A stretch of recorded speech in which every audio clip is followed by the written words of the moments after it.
Welcome to National Parks Traveler, where we explore the national parks and the issues that involve them. National parks offer some of the best birding in the country. From Acadia National Park in Maine to Big Bend National Park in Texas and over to Haleakalā National Park in Hawaii, you could spend days looking overhead for new species to add to your life list. This is Kurt Repenchek, your host at the National Parks Traveler. But as rich as national parks are in bird life, that's not to say it's business as usual in the birding world. At Acadia National Park, for example, dramatic changes have been noted in the wintering bird populations. American tree sparrows, once fairly abundant, have been on the decline, while northern cardinals and wild turkeys, two species that normally aren't linked to the park, have been on the rise lately.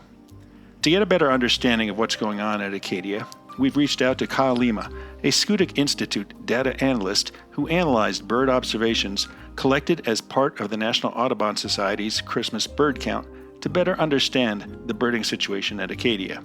We'll be back in a minute with Kyle. Whether it be strategy, business planning, change management, board development, executive search, or diversity planning, Potrero Group is here to help.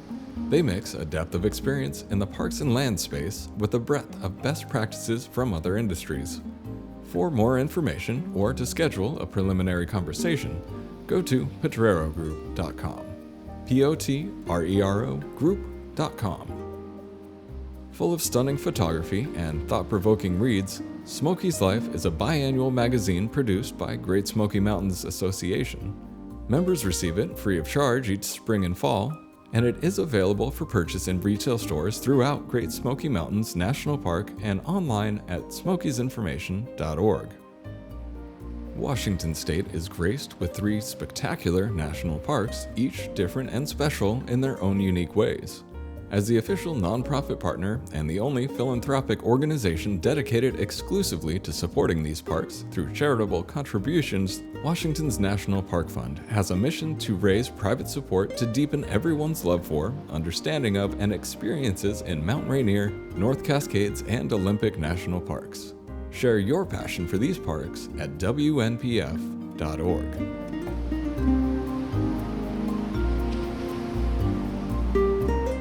Welcome to the Traveler, Kyle. Great to have you here. Hey, thanks for having me. I'm really excited to be on. Hey, before we get into analytics, can you paint a traditional birding picture of Acadia for us? Yeah, I think that Acadia is very spruce fir heavy or dominant.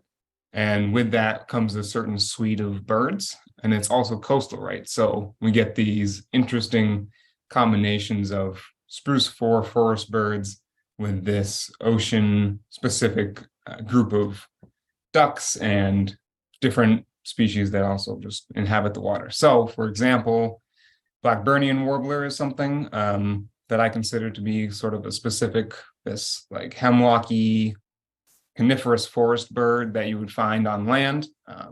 It really likes the top of these really high trees and sings really loudly this increasing high-pitched song, which makes it very hard to see. And that's really common with all these big, to the East Coast trees having this sort of thing in the park. Makes it really difficult to see a lot of these eastern warblers that are really common in the park. But as you walk down any sort of trail or along the coast, you'll have this cacophony of bird songs all summer long. And it's a really musical and magical kind of place. Swainson's, hermit thrush and other species like that singing this ethereal song, while also maybe hearing some of the waves lapping at the coast and seeing common eider or black guillemot, these different water birds just kind of riding and feeding in the different lines of the ocean. Yeah, it must be really spectacular and seasonal also, because you guys are a migratory route for a lot of raptors, aren't you? Yes, we have a hawk watch that's been established on the top of one of our mountains in the park. And so that's been going on for quite a few years now, I think 20 some. And so we have a lot of this fall raptor migration data that we've been collecting through Schoodic Institute and the Acadia National Park. which has shown some really interesting things. And I think that that's one project that Schoodic's looking at, kind of doing some analysis similar to this project in the future. Now that begs the question: what's the difference? I mean, didn't the Christmas bird watch? I guess is that outside of the fall migration, so you wouldn't normally have a bunch of raptors coming through anyway? Exactly. Yeah. So our study here is specific to the winter months, really only a 2-week period, roughly, starting around December 15th and ending January 5th. And so this is the National Audubon Society's Christmas bird count period. And so within this, basically these count circles that are about 15 miles in diameter have been established all across the country, or really the continent of North America. And so in each of these, within that period, they do this established count that's been going on since 1900. And so different count locations started at different years, and ours started in roughly 1971 is when we started having consistent data here at Schoodic and on the Mount Desert Island side of the 2 different counts that we included in our study. And so basically this is a very different period from when hawks are migrating or passerine birds, small songbirds are migrating back from the south. So it's this kind of barren, cold, snowy, icy period where nobody's breeding and everyone here is just trying to stay alive. How many bird species does Acadia have? I mean, is it safe to say 100, 250? Yeah, it depends on what you're considering. So for example, there's species that come that aren't normally around, and maybe they only have appeared 1 or 2 times and been documented by people that just happen to run into them. But regularly occurring, say like breeding species, I think we're talking in the between 100 and 200 species. And I think so for the Christmas bird count alone, we have documented 162 species between Mount Desert Island and the Schoodic Peninsula. Wow. Are you a birder? I am, yeah. I started my journey in around 2012, and have been birding since then. And what's your life list up to? I think it's somewhere over 1,000 something. I'm not sure. Yeah. Okay. All right. That's from a few different continents, so that helps. No, for sure. Yeah. I know it's a passion, and it drives people to go to some incredible places. That's for sure. Certainly does, yeah. So, I mean, we've already touched on this a little bit, but if I came out to Acadia in the summer or in the spring or in the fall, what bird species might I normally see? Yeah, so the summer's definitely, or early summer, late spring is really the most diverse period. It's when you have the most species around and also the most visible. And so that's because all these different species are trying to establish their habitat or their territories for breeding season, trying to gain food and find mates. So singing is very abundant in the search of that mate. And so some examples are, if you were to walk along some of the awesome trails in Acadia, kind of this, maybe you're in an area that's forest on one side and marsh on the other side, you could have things like common yellowthroats, which is a small songbird that's really bright yellow on the breast and very otherwise kind of olive drab. So they can hide really well, but also be a little flashy. And they sing this very loud song. They're really common, very present in any sort of kind of wetland marsh area. Hermit thrush, like I was mentioning, really great forest bird, common, and their song super distinct. That's just like this very ethereal, crazy song that sounds like multiple birds are singing at the same time. And on top of that, maybe something like the oven bird would be in the forest as well. They kind of have this very loud song. They look like a thrush, so they're very drab, which is not necessarily common of the warblers, but it is a warbler at the same time. So very cool bird there. You called it the oven bird? Yep, oven bird, one word.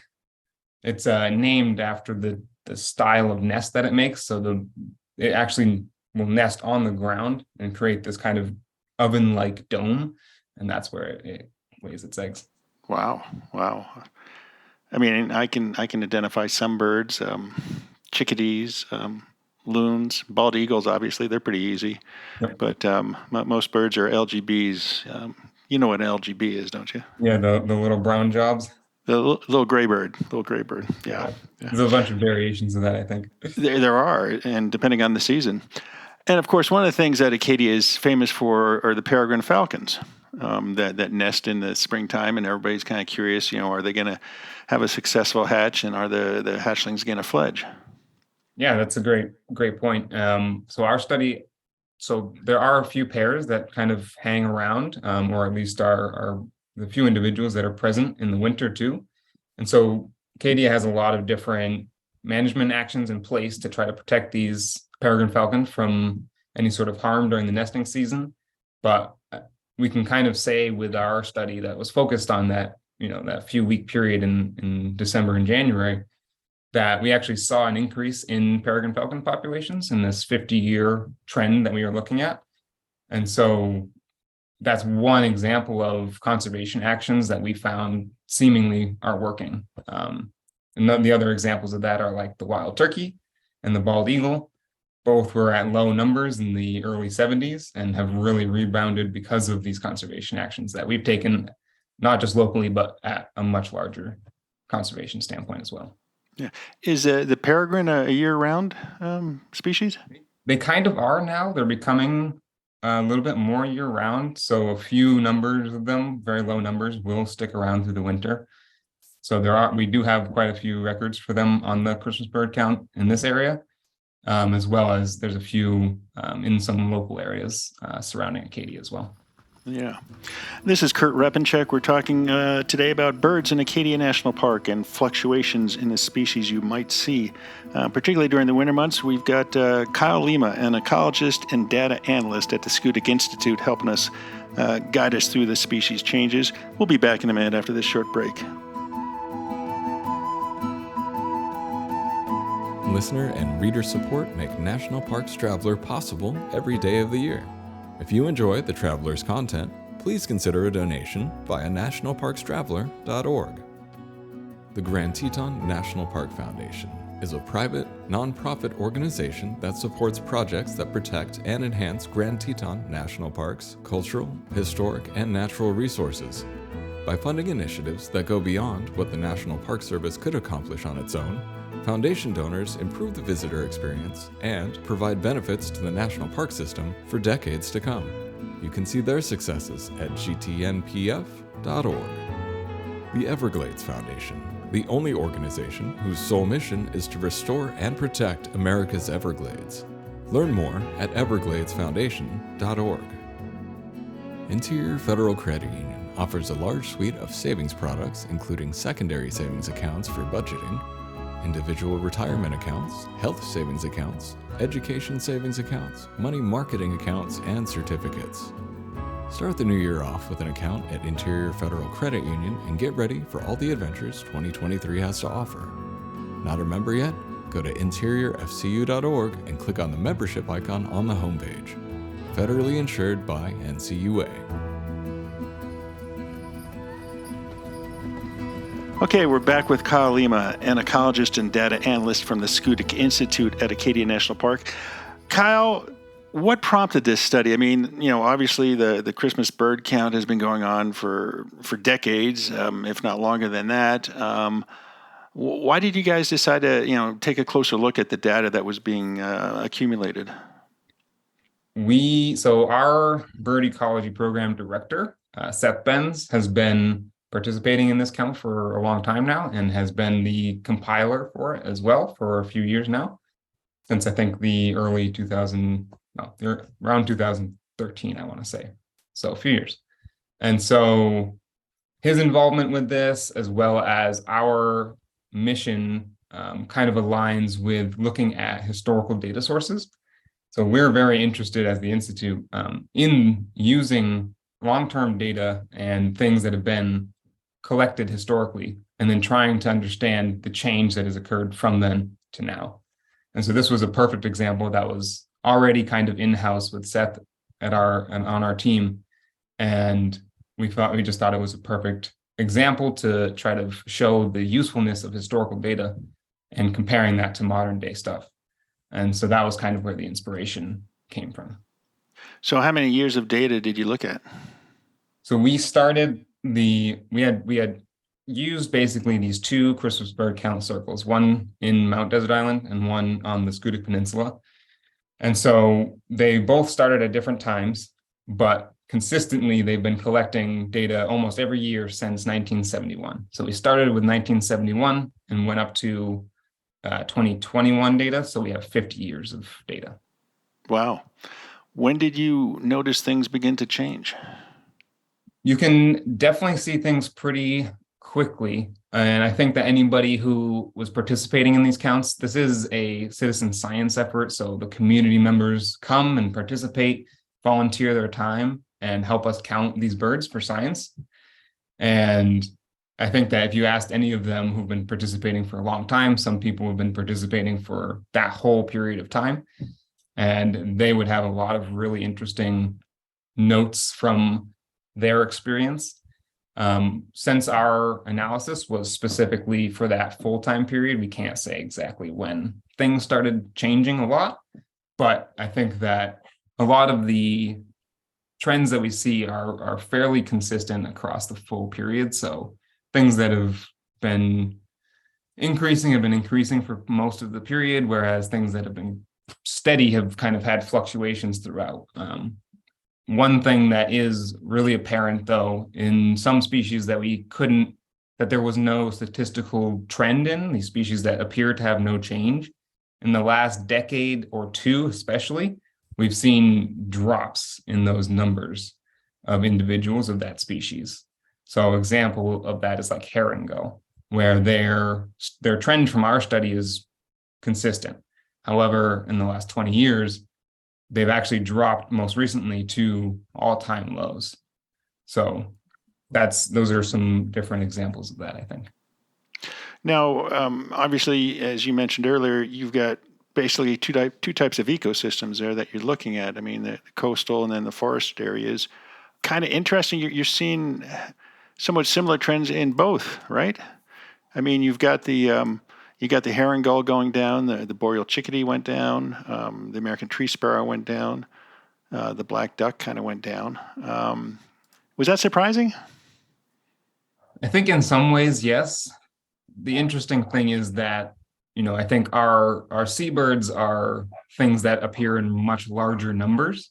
So they're, common eider, white-winged scoter, these things are very, very large flocking birds.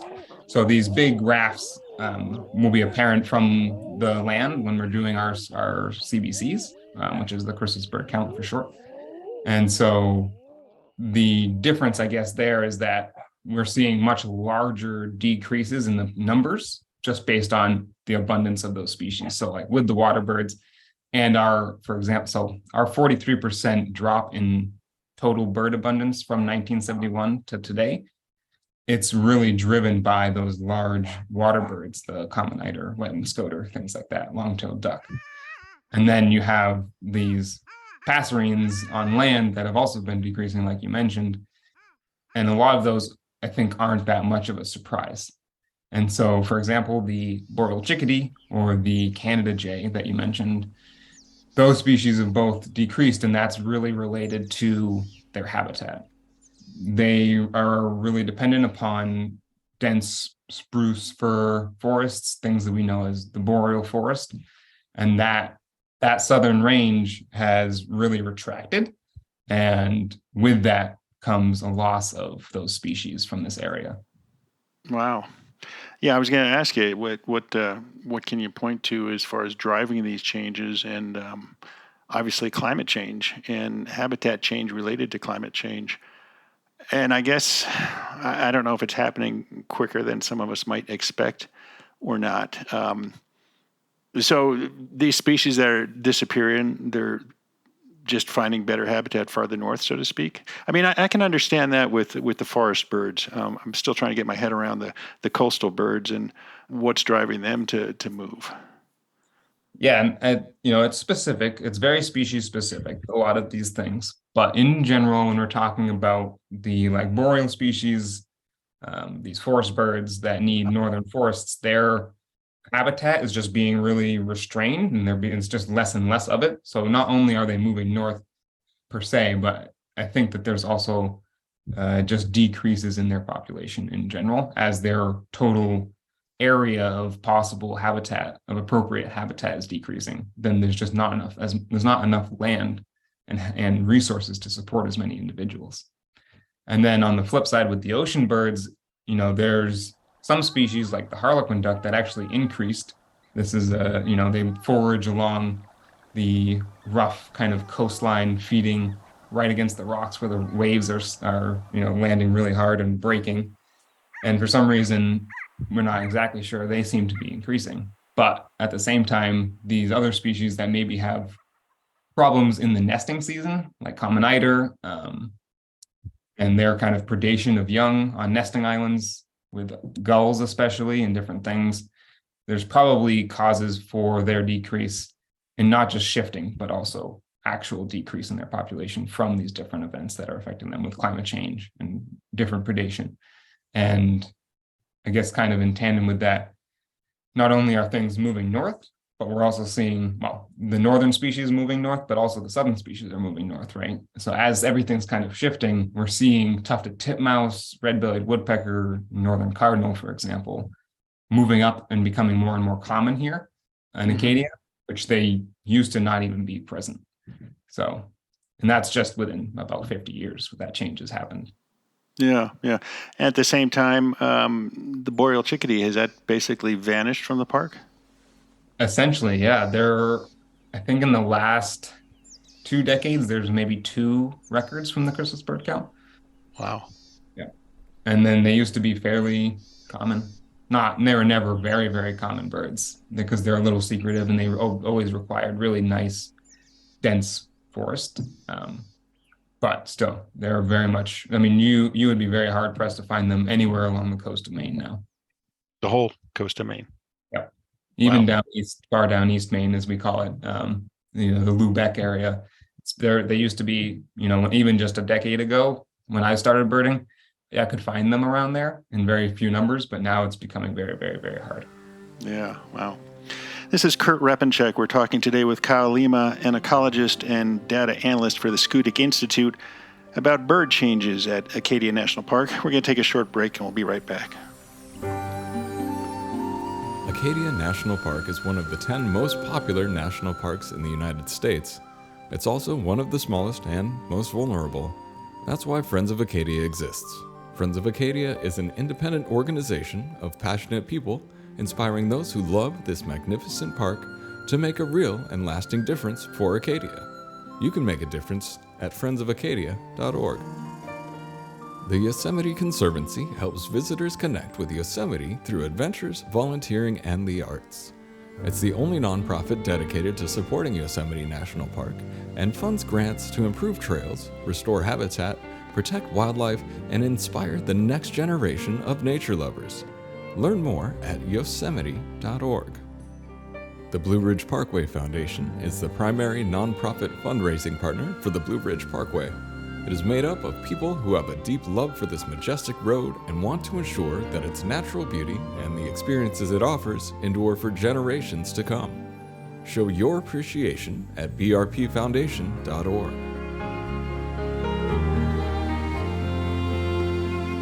So, Kyle, in your analysis of the Christmas bird count numbers, I believe you noted that 33 species in particular are on the rise. Can you point to some of those?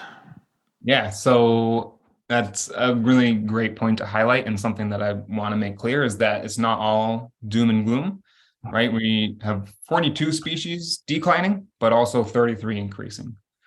And on top of that, we're seeing new species being added to the count almost every year.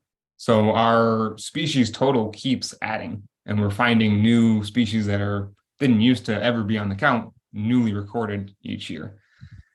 And so with that, we know that there's change happening, right?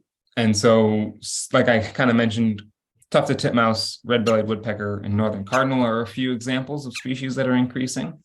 Some more examples could be like, the harlequin duck, mallard, northern flicker, and maybe some interesting things like red-throated loon and common loon. So a good mix of forest birds, water birds, they all have, it's very species specific, which ones maybe are increasing and decreasing. But I'm wondering, I mean, in terms of doom and gloom, isn't there some interconnectedness or dependencies between species? For instance, out west, the whitebark pine tree relies on the Clark's nutcracker and even squirrels to distribute its seeds and whatnot. I mean, do you have situations like that where one of those gardeners, so to speak, a bird gardener, is leaving the area, and so that will have an impact on the spread of a particular type of vegetation or tree species? That's absolutely true. I think that the reason that a lot of these things are changing is because of the climate conditions, two, influences by human disturbance and just humans changing the landscape. And with that comes this change in the forest composition or just vegetation composition, whatever it may be. And so as these species that maybe have this sort of mutualistic relationship that rely on each other as well for continuing life in a certain area, as the climate around that or as disturbance is affecting it, it's gonna cause change. And so although those same specific events may not be happening in the same area anymore, I think that there's a possibility for new events to come in, so new relationships to kind of take the place of that. And I think that that's a really important piece of future conservation, and being able to maintain certain ecosystem functions that maybe are specific or really are important to not only the environment specifically, but also to humans in a lot of ways. Well, yeah, it's a very dynamic situation, and it's got to eventually, if not already, be driving management decisions in the national park, specifically in terms of, we've had this debate over recent years over invasive species and non-native species, and I like to joke about how long does it take an invasive species to become a native species, and if you're trying to maintain a landscape, a natural resource, as it's always been, A, you probably can't do that, and B, you have to make a lot of hard choices about, do we try and keep out the invasive species, or do we try to be more aggressive in possibly revegetating areas with native species, which the conditions have changed to the point where it's tough for them to hang on. Yeah, absolutely. And I know Acadia National Park's doing a lot of great work with this, and they're certainly considering that in a lot of their management actions. So, have you seen any detrimental effects of this changeover in species? I mean, obviously, a wild turkey will have a different impact on the landscape than a boreal chickadee, for sure. It's funny. I've lived in Utah for going on 30 years. And this year, for the first time, we saw wild turkeys in our backyard. And you have to, the way they come in, first there was one, and then there was three, and then there was a flock of about 15 or 20. And they just come through the landscape and, eat as much as they can, it seems. And that's got to have some sort of impact on the other bird species. Yeah, I mean, you're certainly right. I mean, there are going to be changes that cause, new competition between species. Our study specifically doesn't capture that per se, but trying to think of some examples. I think you're right. Like wild turkey have become really common here, and that's due to a lot of different conservation actions from the state. And so with that, and with anything that's coming in large numbers, there's going to be different food competition and maybe habitat competition between species that didn't normally interact in this way. And I think that's a really great place to focus some research in the future. And I think that it's a super interesting aspect of trying to promote management that will last for the long term. Yeah, yeah. We had hoped to have a biologist from the park join us today to discuss some of these changes, but unfortunately, on such short notice, we weren't able to line them up. So perhaps down the road, a different podcast will connect with them and get their thoughts on these changeovers. So, what do you do with this data? Where do you go from here? Yeah, I think that a big part of what we're trying to do with studies like this is provide information for park and surrounding areas in general to try to understand what's happening locally, and then go from there and make their decisions for what needs to be done about it. We're really trying to focus on creating the science that can inform management actions in real time. And so we hope that this study will be used for informing future management locally, not just in the park, but also at a broader scale with different land conservation easements or whatever nearby. Yeah, I'm wondering, what about the local populations? I mean, people have bird feeders in their backyard, and they like to see specific species a lot of times, and so they'll put out different types of seeds or suets or whatnot. Any sense on what the local population is thinking about this, or whether they are trying to provide the feeds that some of these traditional birds relied on, and hope that they'll stick around? Yeah, I think that so that's a perfect example of like something beyond the ecological impacts is the cultural impact, right? Like the loss of joy for seeing a certain species. And I think that something like the Canada jay is a great example of a species that can bring a lot of joy to people. They're very friendly birds, very curious, and people have had a lot of amazing interactions with them, coming down, feeding right from their hands, or being around their house when they're having a picnic in the backyard or something. And with that species being basically not present anymore in the park, that experience is not possible for the local community. And I think that that's true on a lesser scale for a lot of the other species that we are seeing less and less of, especially like mourning dove and some other common feeder birds that people love to see, like evening grosbeak as well in the winter. So these kind of really colorful, exciting winter birds that bring a splash of joy into your life when you're very cold and staying at home by the wood stove is something we might be missing. But at the same token, we're gaining a lot of those colorful birds too. Exactly. So it's an interesting change. Yeah, the northern cardinal. I mean, we don't see those out here in the West. Yeah. Well, Kyle, it's been great catching up the bird species. What's your next study? Are you going to start to dive into that raptor information from the Hawk Watch? Yeah, we have a lot of different stuff going on. We've recently added a new tract of land. It's all forested, and we're very interested in doing some research on the bird abundance and what species live there, and trying to get a good idea of what is currently there. So that way we can monitor that as generations go by and this long-term study thing can again appear, and we can do another local analysis of how these bird populations have changed. But that's obviously far down the road. But we need to start doing things now at the same token.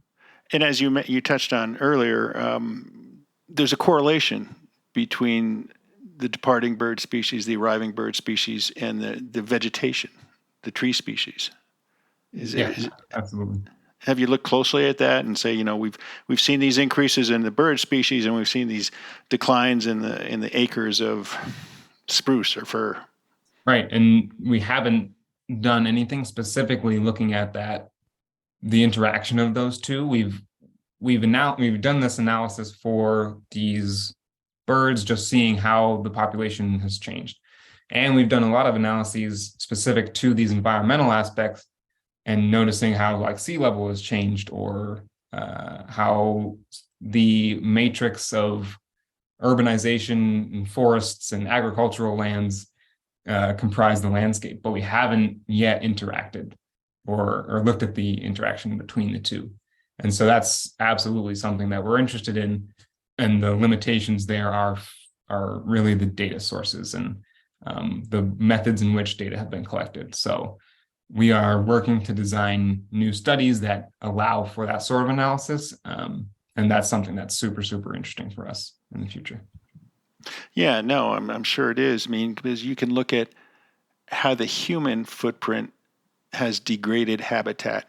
And yet when you go into a national park where you've got forests that have stood there for decades, if not centuries, I mean, obviously over the years there have been fires that have taken out acreage of forest and it's come back, but nevertheless it's somewhat stationary compared to, somebody coming in and cutting down a forest or paving over a meadow or whatnot. And so the dynamics of nature at work and how change is taking place, although on one hand it's slow, your study here on what's going on with the bird species really brings to the forefront how climate change is changing things, and people can actually go into Acadia and see those changes. At least if you've been a long-time visitor to Acadia and you've grown up seeing boreal chickadees, and now all of a sudden you're seeing the northern cardinals and no boreal chickadees, you have a tangible focal point of what climate change is doing.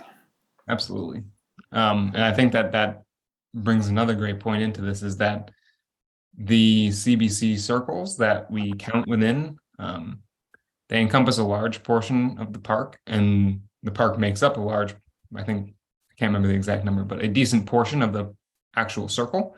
But there is also a lot of non-protected land that is included in these studies. So it kind of goes to show that the conservation that needs to be done is really at a broad scale. It can't just be because birds are they have such an ability to travel, right? They have wings that they can fly, and they fly thousands of miles. So in migration, their conservation actions are really needing to be at a broad scale. For sure, because on those migrations, they do have to stop from time to time, some of the species, and rest and take on food and calories and whatnot to continue their migrations. Although I did hear something the other day about some bird species you might know flew from Alaska to, I don't know if it was New Zealand, something like 8,000 miles straight. Wow. Amazing creatures, birds. Yeah. Well, Kyle, thanks so much for joining us today and bringing us up to date on species change at Acadia National Park. And we'll have to reconnect down the road when you come back with your raptor studies and can tell us what's going on with those. Yeah, that sounds great. I really appreciate you guys having us.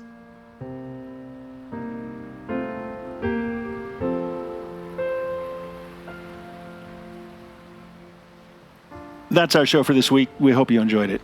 If you're a birder, the next time you go to your favorite national park, be sure to grab the park's bird list and see if you notice any changes in the species composition. Not only might that bring some of the impacts of climate change to light, but you might also find some new species to add to your life list. For The Traveler, this is Kurt Repenchek. See you in the parks.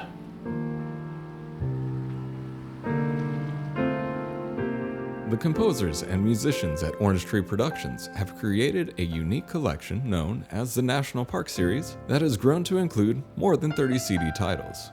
Composed against the backdrop of a park's sounds of nature, these musical scores will connect you with these beautiful places and take you there, at least in your mind.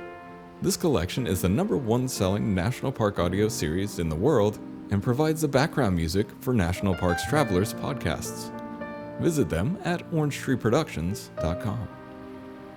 Editing and production work for the National Parks Traveler podcast is done by Splitbeard Productions. You can learn more about us at splitbeardproductions.com. National Parks Traveler is a 501c3 nonprofit media organization that provides daily editorial coverage of national parks and protected areas. Traveler's coverage is made possible by reader and listener donations. Visit us at nationalparkstraveler.org.